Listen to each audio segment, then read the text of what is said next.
This is Frank Avila, your host, and welcome once again to our show. On my right, I have my co-host, Anita Praitza, local area media personality and Fox News employee. And on my left, I have our guest, a frequent guest to our show, but has not been on in some years, Sifu, James McNeil. And for our viewing audience, all Sifu means, one time I said that, somebody thought I said seafood. No, seafood, it just means teacher in Chinese, and some people call him old teacher or great teacher because he is a teacher. He doesn't like the term master.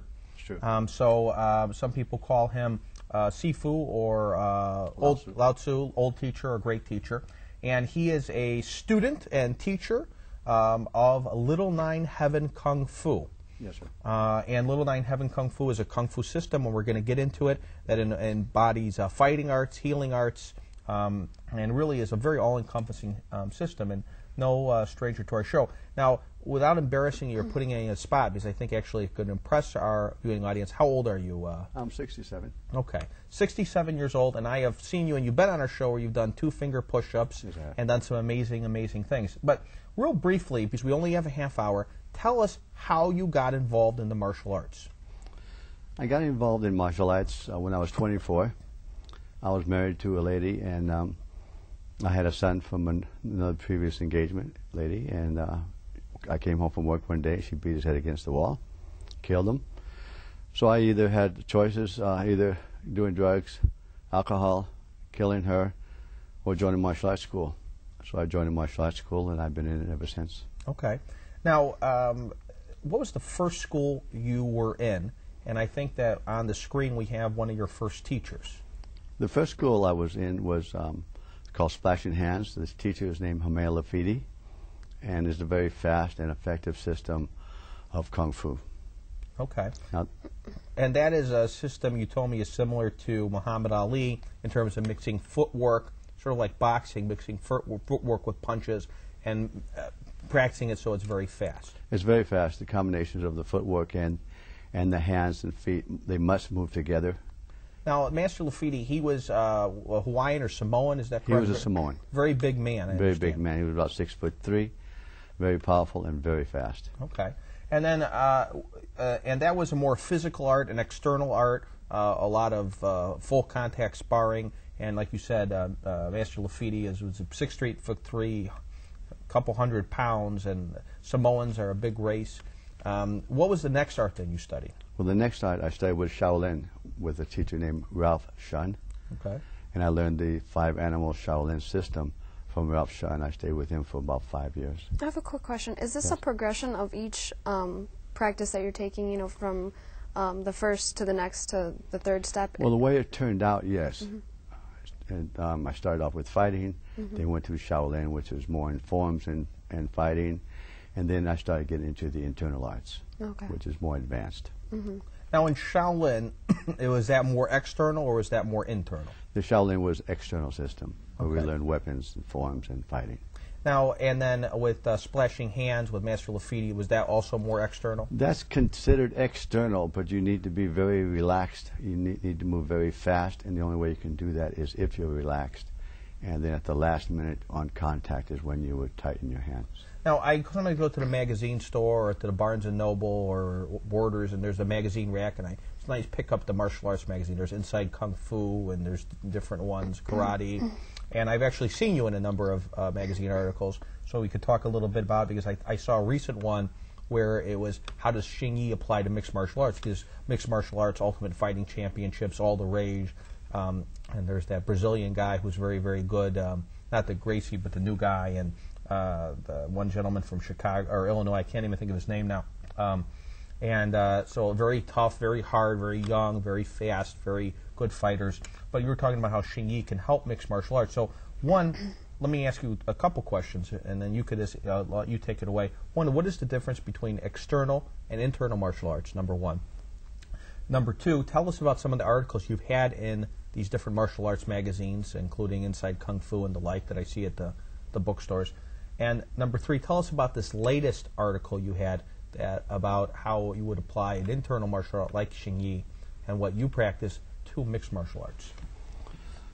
What was the first question? The first question is, what is the difference between internal and external martial arts? The difference between the internal martial arts and the external martial arts is that In the external, you're using more strength.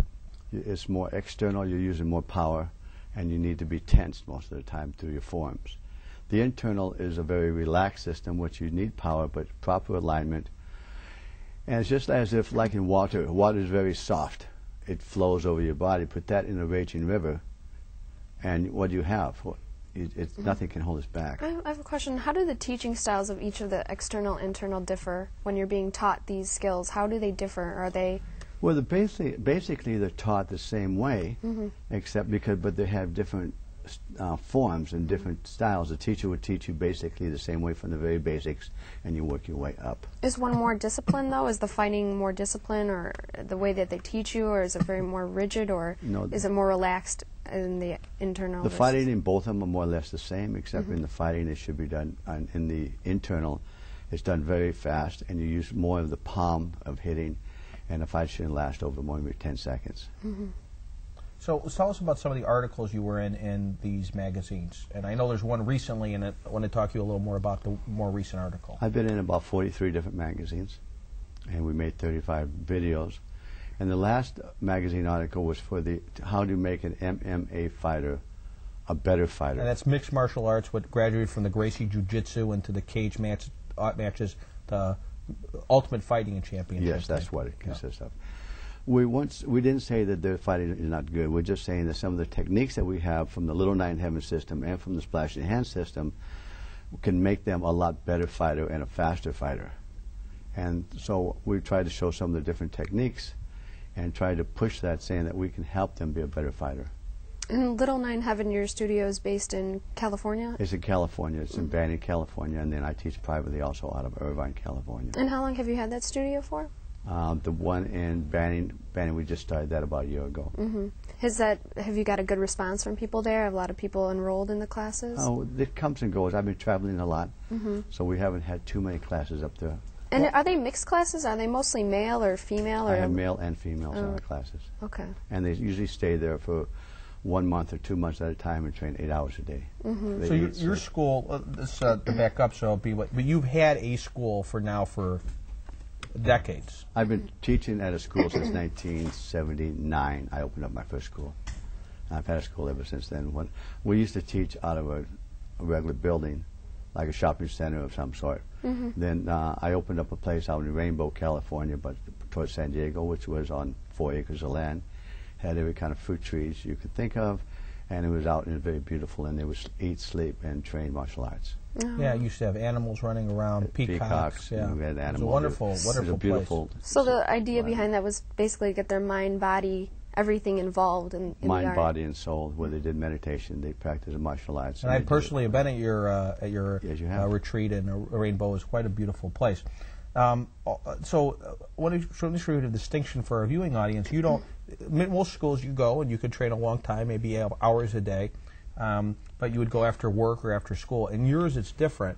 So people go for months at a time where they train all day rather than maybe 2 or 3 times a week for a year. Yes, that's correct. Okay. They would wake up at 8 o'clock in the morning, and they would train till 5 o'clock in the evening, and then they would have dinner, and then after dinner I expect them to train another 3 hours before going to bed.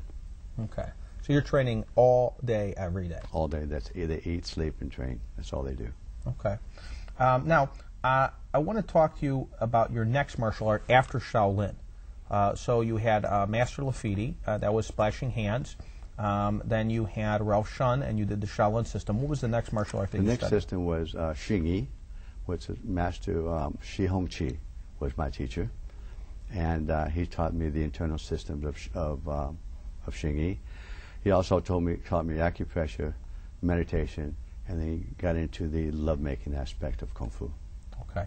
Now, that's your instructor there? Yes, it is. Okay. And then after Xingyi, what did you study? And after Xingyi, I studied Chen Tai Chi with Master Pan Wenzhou. Okay.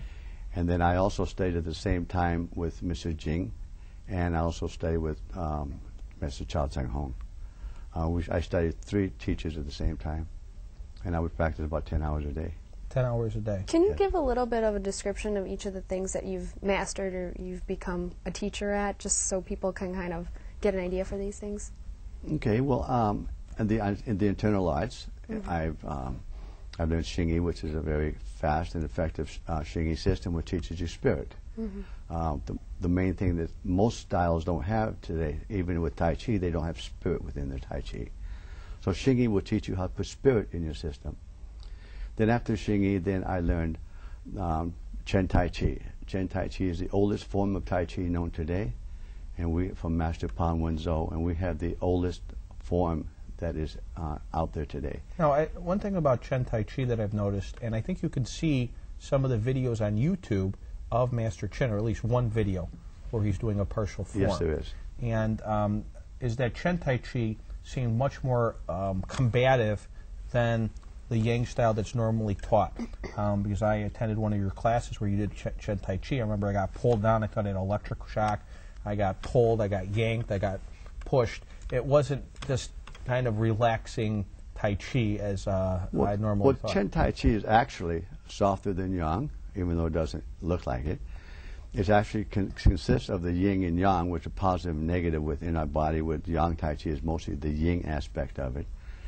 And it's definitely a fighting art of Kung Fu Tai Chi, is the Chen style Tai Chi. Okay.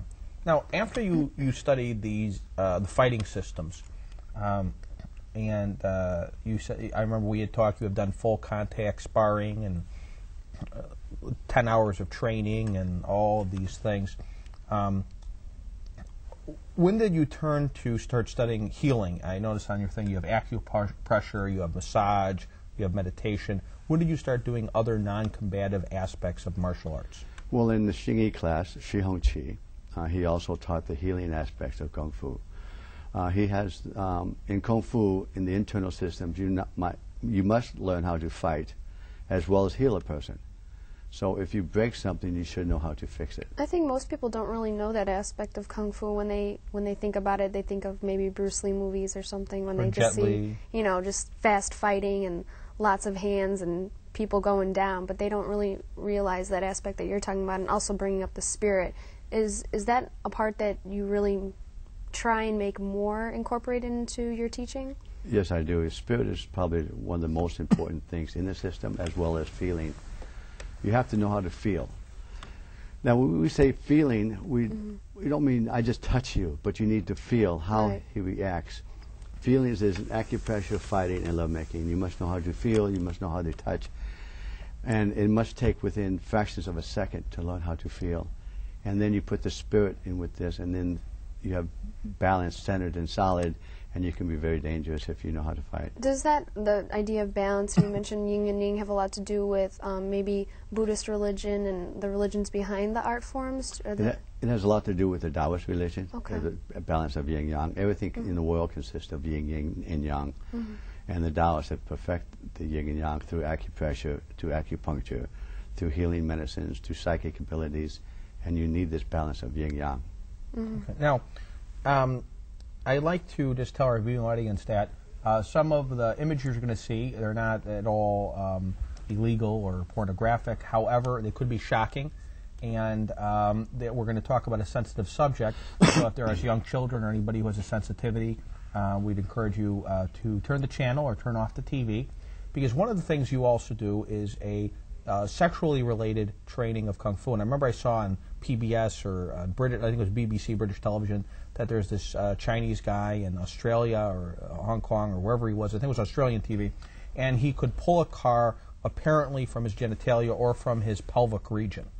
And this was part of a training of some kind of Qigong, and I saw another one about Shaolin monks, and they would get kicked in the groin. They would kick each other in the groin, and it wouldn't hurt. In fact, I think they're actually traveling with a dance troupe all around the world. I heard they have a great thing that they break things with their head, and maybe there's some trickery there or physics that I don't understand. But one of them was that they would kick each other actually in the groin. And that part of your training has been indeed this to harden your body and for your health. Is it more resistance, or is, because I mean, are these stunts? Is this false? Yeah. Is this fake? No, it's the system is called Shi Sui Gong.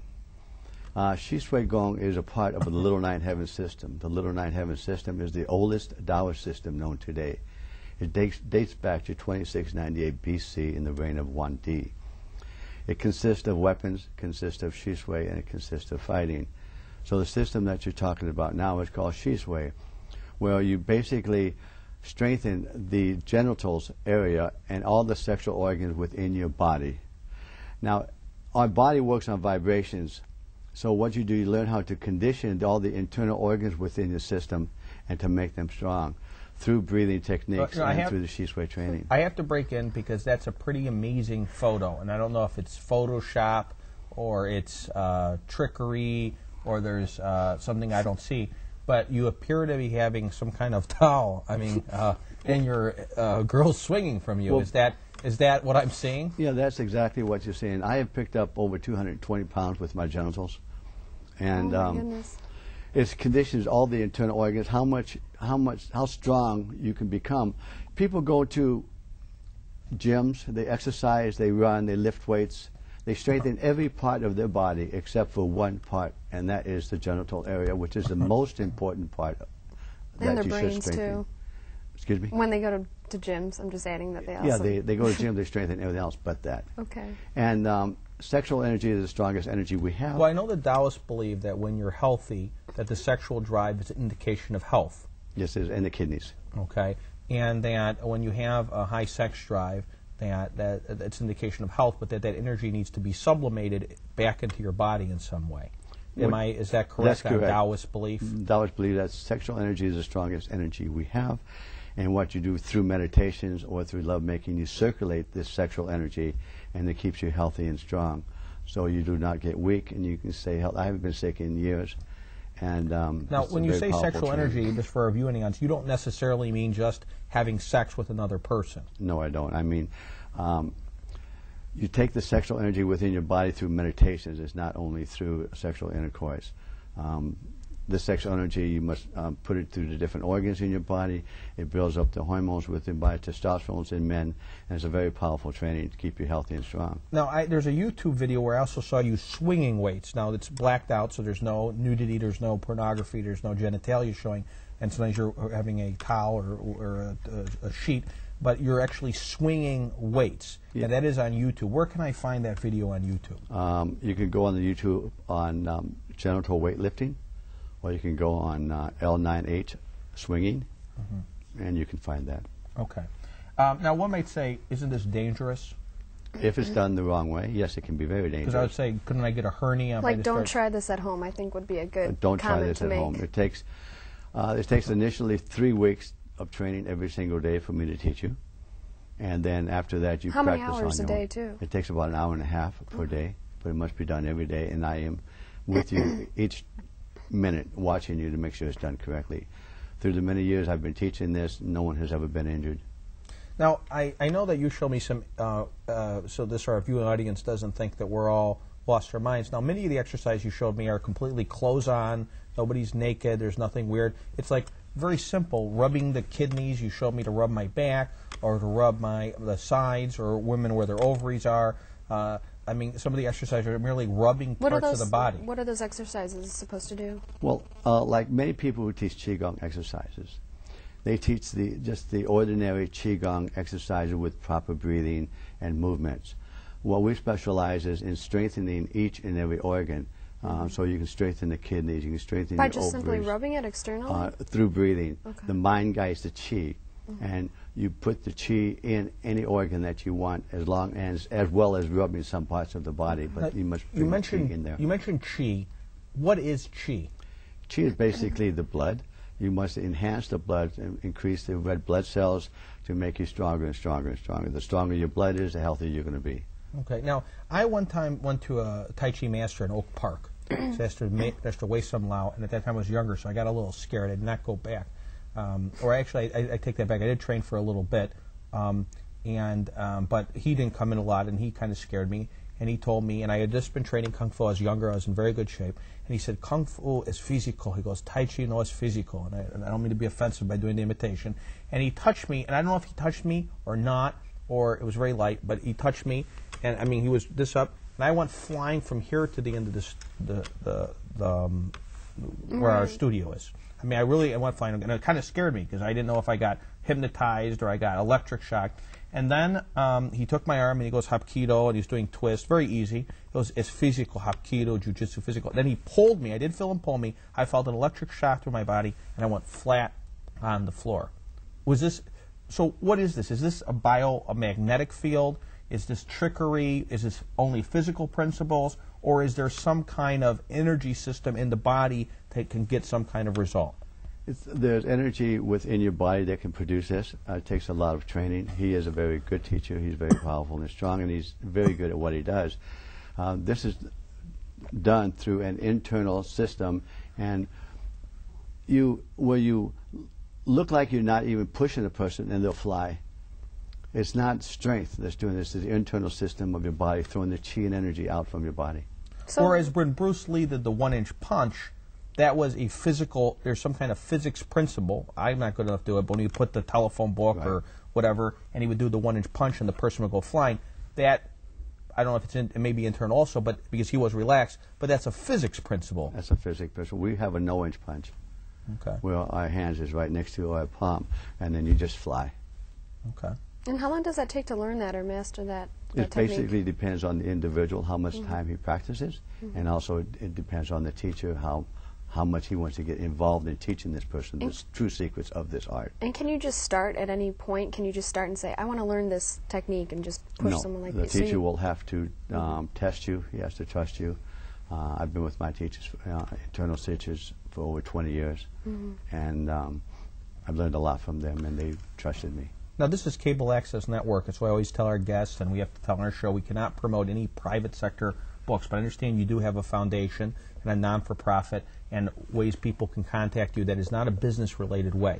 Could you please give us your website, a phone number, any information, so they could contact you if they were interested in learning anything that you offer? Yes, they can get a hold of on the website, www.little9heaven.com. Little9heaven.com, spelled out. And or you can go to www.beautifulrainbow.com. Okay. And you can call my cell phone number is 949-636-1573. Again, the phone number is 949-636-1573, and that's your personal cell phone number. That's my personal cell phone. And they can take the classes here in Chicago, or would they have to, how would they get in touch with you or in touch with the travel, they can call me. I travel all over the world. And if they want private lessons in Chicago, I can come to Chicago, or they can come to California. Now, you've been on our show before.